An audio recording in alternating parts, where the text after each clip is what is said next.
What's going on? Welcome back to another exciting episode of Attack Productions. Today at Bancroft, I'm going to be going over my deck that I took the TCGCON for the Play Pro Play Tour. And if you were there and you played against me, you would know it was a Soul Striker deck, and not just a Soul Striker deck, but it was a AOD Soul Striker list, which I've kind of gone over this deck before when I took the Gen Con. I have made some changes, but just kind of recap, refresh, I'm going to kind of go over it again. And truth be told, the changes that I would make after playing TCGCon and kind of coming up against more of the meta-based decks and whatnot. So, these buttons down below, feel free to click them to there for a reason, but let's get into the deck. I did end up placing 33rd. I won 4, lost 3. My wins were against a U7 deck, a Xeno Trunks, a SS4 Bardock, and I'm blanking, I'm sorry. It was my match 2. I can't think of what it was right now. Oh man. Well, if I think about it, I'll go over it when I get to that point. I did lose against Cody, which we had his deck profile on the channel yesterday. Against his SS4. Great match, though. Went up to game 3. I lost to a Sin Shinron due to time. We went to the 3rd match, and he just had way more life than me, and I could not get that last hit to guarantee potentially my victory because I had more battle cards on board. And I lost to a U7 as well. So I do apologize to whoever played second. I don't remember your deck right now off the top of my head, but we'll get into this list. If I remember it as we go, we'll put it down there. But Soul Striker, you play it. If you have a Unison Pacific cost of 3, you could awaken early. You draw 1 or restand 1. This is really clutch because in certain matchups, if I want to be super aggro, I do the restand instead, and I'll go over that when I get to that point. Once you awaken, you just draw 1, restand 2. Really great Soul Striker. So the deck itself, maybe a little bit weird, but I play 3 of the Bobbities, 4 of the Hatch, because I want to be able to fetch this card no matter what. In certain matchups, people can get rid of the Bobbity, either through Cooler, or there's the red-yellow Gohan Videl one. There's a Xeno Gogeta that could just warp it. So having Hatches ready to pull things out of my deck, or if I happen to combo with it, pulling from that area is pretty cool as well. For the Searcher, 4 Turtles, just because it's really good, and it's 1 energy once you establish Bobbity. And Garlic Jr. at 3 of. Garlic Jr. is really great to play during my turn. Keep in mind, though, if I play Garlic Jr., the only target I could pull from the deck would be Turles, and its skills are negated on play using the auto of Garlic Jr., or you play during your opponent's turn to just reestablish a board if they happen to take care of Turles, which a lot of times if they swing at Turles, I'm like, that's fine. Get rid of my Searcher. I'll just play Garlic Jr. to pull another one from my deck.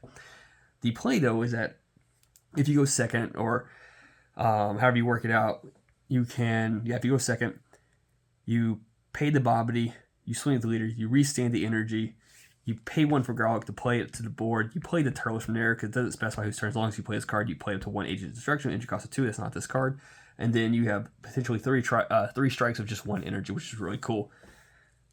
For mirror matchups or any deck that really needs their leader swings, 2 Bojacks. Once you swing this card, you pay 2 to keep your opponent's leader tapped down. And if they're not already tapped, you tap your opponent's leader. 3 Brolys, which is really good at controlling your opponent's board. It will let you look up to the top 3 cards of your deck, add 1 to your hand. That could be any card, so you don't have to reveal that card, but you do have to discard the cards you don't choose. And a lot of times, I just choose to look at the top card and keep that card most of the time. Now, sometimes I'll see the top card and I'll go 1 more card deep and just pick up those 2, because I don't want to get rid of too many options. Because I have before in the past kind of just immediately drew 3 and go, oh man, all 3 of these cards are really good, and I wish I didn't do that. So I kind of got in the habit of just drawing 1 of this card. So you play it for 2 energy, you pop a card, you draw a card. These next 2, I'm going to change 1 of these. So the one I'm going to change is the other Bojack. You cannot free play this with the one, not free play, but you can't play this with the 1 energy cost, which if your leader card is Bojack Brigade or Agent Destruction, you just, at the end of the turn of this combo, you pay 1, play it. So you have to play it for 2, you swing with it. But when this card's in rest mode, your opponent's battle cards with energy cost greater than or equal to the current energy can't attack leader cards. 9 times out of 10, I saw this card and I'm like, I want to play this, but I'm just going to charge it instead. Only because I'd rather play 2 for like a Broly or the other Bojack to potentially tap my opponent down. And I just feel like a lot of times if I play this card, there's a lot of new cards, which I've learned, either the counterplays could take care of this, or could just easily remove this card. And some decks actually have low enough battle cards where it doesn't even matter by the time this card's relevant. So I'm going to take it out. Don't know if I'm going to put in a second Baby Janemba, just because having a card that is offering is just fantastic. And because of Bobby, it is only 2 energy to play. So you play it, it's a blocker for 20k, and your opponent either crits a lot or you draw 2 cards. So I'll probably end up going 2 of on that for right now, or I'll just replace that with a 4th Bobby that's in my sideboard. That is the AOD package. So going into what helps you awaken. Unknown Parasite. There are other 3-drop unisons, but this one, in my opinion, has always been great for 2 factors. Factor 1, this deck's super aggro, and a lot of times you massive board wide enough and your opponent wants to focus their attention on this unison, that's fine. You're still letting me have potentially 6 to 10 battle cards to swing at you because you're not clearing my board or taking care of my life fast enough. This one is a +2 to draw 1. And the reason why this card is such a target, though, is because it's -5. So you play it for 3 energy. Immediately on that turn, it has 5 markers on it. If your opponent allows you to go into the next turn without dealing with this card, you could potentially just -5, which gives you leader card, 15,000 power, and double strike for the turn. And then until the start of your next turn, you could activate mono blue cards of counter skills from your hand by discarding 2 cards from your hand, which is really good and can shut down a lot of your opponent's plays. Just for extra blue support, Majin Buu, if they take care of this one, that's fine. I'll just play the Agent Destruction Buu instead. It's a double strike blocker, helps protect yourself.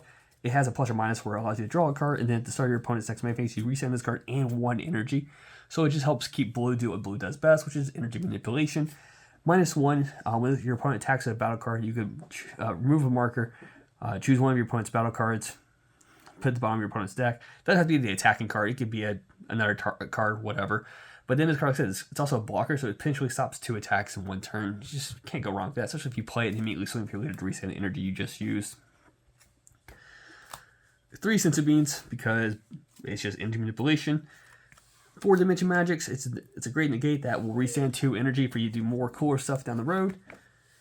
Only 1 Shield's Armor Reinforcements, because I feel like a lot of times it's not necessary. I don't need to go down 4 life to use a super combo. You'll eventually get me there. But if I feel like I wanted to get that little extra push, you got me stuck on 5 so I can use super combos, it's just nice to have. Obviously it's blue, so we got Baby Hatch.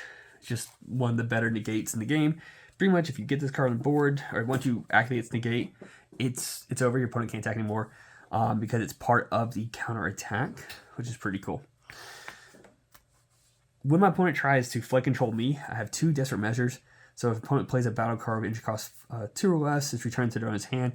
So you got your Topos, you got your Bupos, you got your Pans, you got your Oceanus. This will take care of all those cards, which is pretty nice. And some of those cards, your opponent has to discard a card just to do that effect anyways. But you can also bounce a 3 or less blue card back to your hand. So like if you swing with the Turles, the auto procs on the swing, your opponent tries to negate with a flood control card. The negate goes off, but when they go to play the card, you activate the counterplay skill to bounce that card back to their hand. You get your search, you're pulling this card back to your hand, you're pulling the Turles back to your hand, you pay 1 energy, replay the Turles, and re-swing with it again. 3 God Sealing just because it's good. It bounces any card back, as long as it doesn't have Deflect. 2 Baby Golden Avengers, because like I said, we are playing Unknown Parasite, so we want to see Baby Avenger at some point, so that way we can use its counter or the counter play. And regardless of which one you do, it's getting you a 30k triple strike on the board. That's bottoming decking one of your opponent's card and drawing you another card. 2 Tapions, because it's 1 energy if you use Spirit Boost with either one of my unisons, which is really great for pressure. It helps the deck with the idea of just flooding the board with low-cost cards that do really big damage. So a double strike, 20k, not bad, and like I said, draws you a card. Extra pressure on a lot of those cards. 1 for Instruction Chomp, but I don't care when I'm using this, but it's good. 1 SS4 Bardock, just because Overwhelm's good as well. And a lot of times I'll do this before, even if it's not my final turn, just because I'm getting the extra pressure out there. And then we got the 4 super combos, because you're playing blue, and I want to see certain cards that works out. You could use, I feel like, you could probably tie in like one of the Zeno ones, or even make it a 50-50. That way you could use your energy as a resource as well, and just switch a card, or even just give you another chance to restand energy during your opponent's turn. So that is the deck, but we got the sideboard, so we'll go over that real quick. Like I said, we have 1 extra Bobby in there, just so in case I feel like I need it.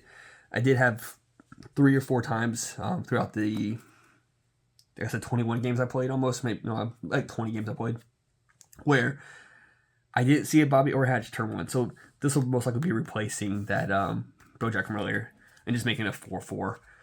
It was fine for the longest time, but I guess all of a sudden my luck has changed and that's not going to work anymore. One extra Bojack, like I said, for the mirrors, or in case my opponent plays their deck. One sense of being just kind of I need to route it out, or God's Ceiling. One extra Desperate Measures. Baby Golden. 2 of the new Vegetas. It is a 3 cost to play, or it can be a counter. You play in your opponent's turn. If they counter your attack, so you can play it then. Potentially pop in the card, but you can just play it at the beginning of your turn since this is a Soul Striker. Bounce 2 cards bottom of your opponent's deck, and then you suddenly bleed to get those energies back. 20k double attack, you can't go wrong with that.